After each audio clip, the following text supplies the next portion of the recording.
Granton Lewis.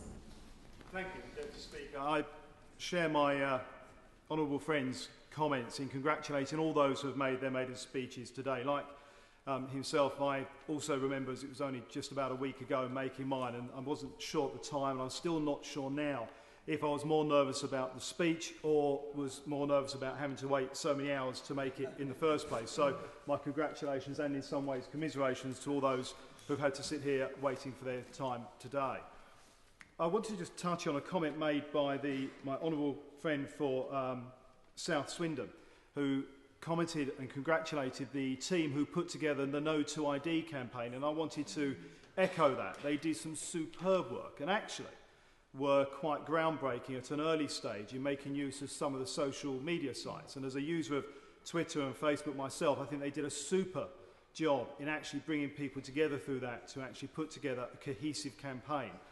Ironic that they did that, and I'm mentioning a social networking group that have had their own issues and questions raised with them around data protection and the data they hold of people in a debate where the core problem with this and the core issue I always had the identity bill was around an identity cards, that data protection.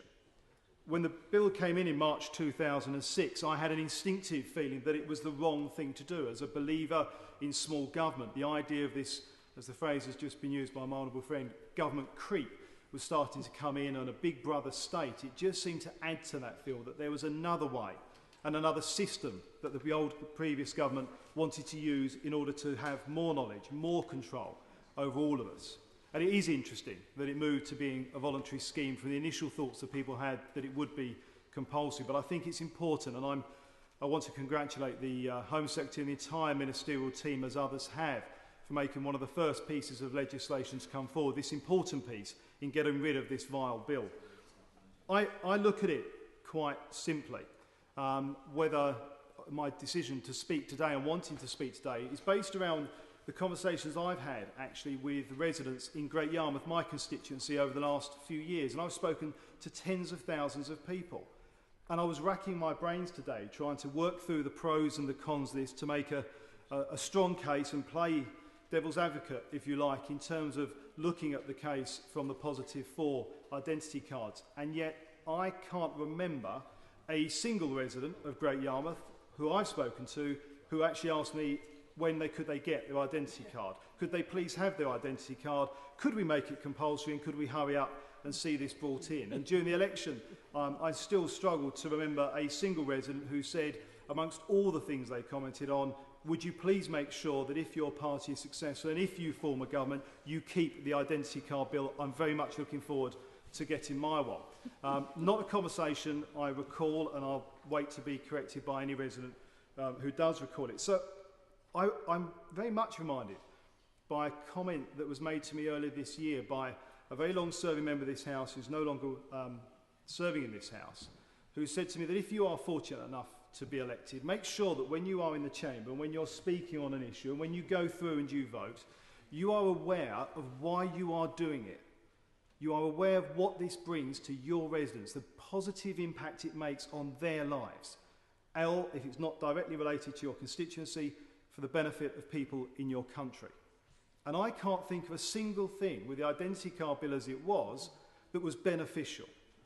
And I therefore cannot see any reason why it's something we should support, and that again is why I support the abolishment of it. And when I think about something in terms of my residents not wanting it, I then have to look at the economic case behind it. And the figures I've seen show a set-up cost of around 450 million to bring this scheme in, something like 4,100 million to operate it over the next 10 years. And at a time where we've got a deficit, as we heard earlier today in questions, where the interest charge on the debt alone is going to cost us around £70 million or more, it seems to me that we simply can't afford a hugely expensive scheme that I haven't met anybody who wants it, certainly in my residence in Great Yarmouth, though I appreciate there might be some on the other benches who have a different view. I certainly can't see why we would want to get into an expensive folly, such as identity cards, when we simply can't afford it. So in terms of what is good for my residents and what do they want, the answer is we don't want identity cards. In terms of what can we economically afford, well, we can't afford identity cards. So then we've got to look at, well, why would we be looking to have them? And is it around civil liberties? Do other countries, as has been I think alluded to by an honourable member, have this elsewhere. Do other countries force you to have an identity card?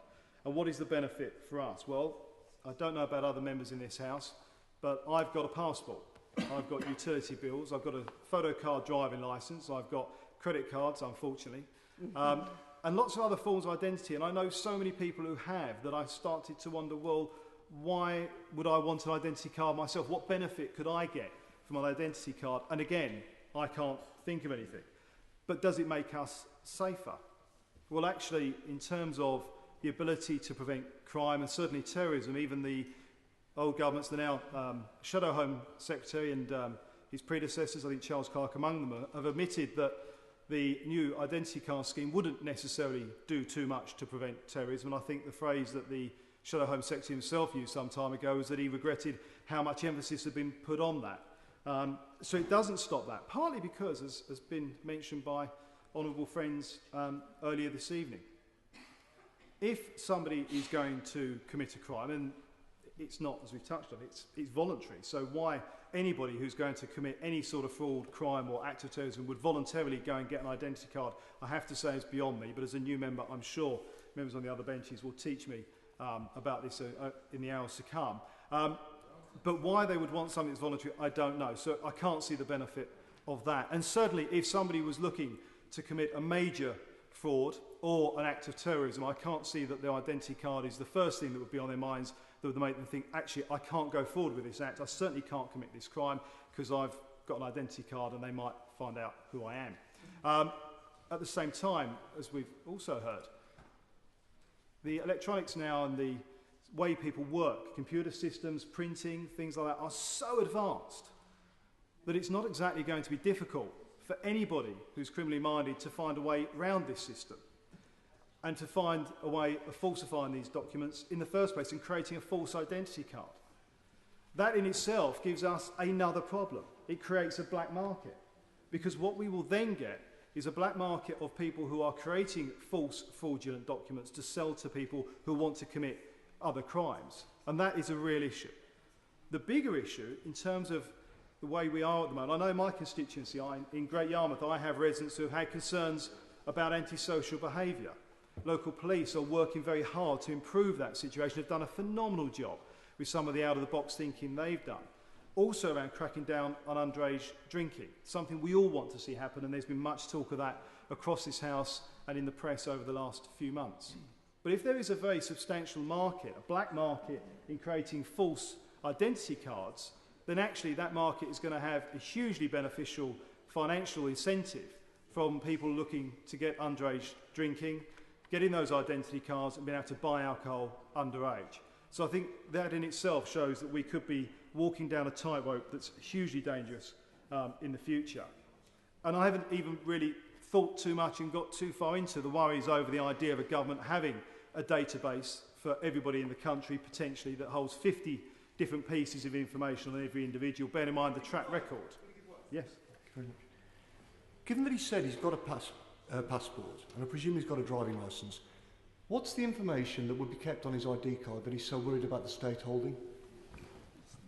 I appreciate the honourable member's question and give me the opportunity to answer that. Yes, I do have, as I just said a few moments ago, I do have a driving licence, a photo card version and a passport. It's one of the reasons I don't need another piece of identity to prove who I am, despite, I have to say, despite the fact, as my honourable friend mentioned earlier, all of our favourite independent organisations explained to me over the phone that they couldn't answer a question recently till they confirmed who I was, which they do by a phone call back, and that was 2 weeks ago and I haven't heard yet. So maybe tonight they'll pick up on the cameras and realise who I am. The issue I have is actually around particularly the holding of that database. You know, let's be frank in this chamber. We know for well over the last few years there's been a number of situations, organisations, government bodies and other organisations have lost data, had data corrupted, and the idea of that kind of data does worry people. But I come back to my core point being that my residents have never asked me for it, have never been begging for it, and I don't think they particularly want to waste this type of money on it, let alone the fact that they've then got to pay for the pleasure of having it at a time where they themselves have got economic pressure. And if we are looking to deal with issues such as, and help people, particularly some youths who might actually want to have an identity card to help them, then there's other ways of doing it. The police force in Great Yarmouth have come up with a fantastic scheme, which I'll be inviting my Right Honourable friend, the Home Secretary, to, or one of her ministers, to come and see sometime this year, I hope, where they are working on a voluntary scheme sponsored by a commercial organisation, is what they're working on, to allow young people to have an identity card locally that they can use in various outlets and gain points, rather like a points award card we get in our supermarkets, so that they've got a positive encouragement around actually going to school, improving their behaviour, to gain points to allow them access to do other things. So using that carrot as well as the stick. But that's a local scheme, not holding identity details, simply allowing those young people to have a reward card effectively. And that actually could play quite a large part in moving forward. It is a local scheme, a small-scale scheme, worked out by local people, our local police force, to deliver a local end product that's positive. Not a great big national scheme at huge expense, creating more bureaucracy, another set of forms for those who voluntarily decide to take it up, have to fill in, to complete, to get back and go through. So we've all got another card in our pocket. I simply do not see the benefit of the identity card. I can see huge risks ahead of it, both in terms of that data, also in terms of black economy, and actually encouraging crime rather than discouraging it.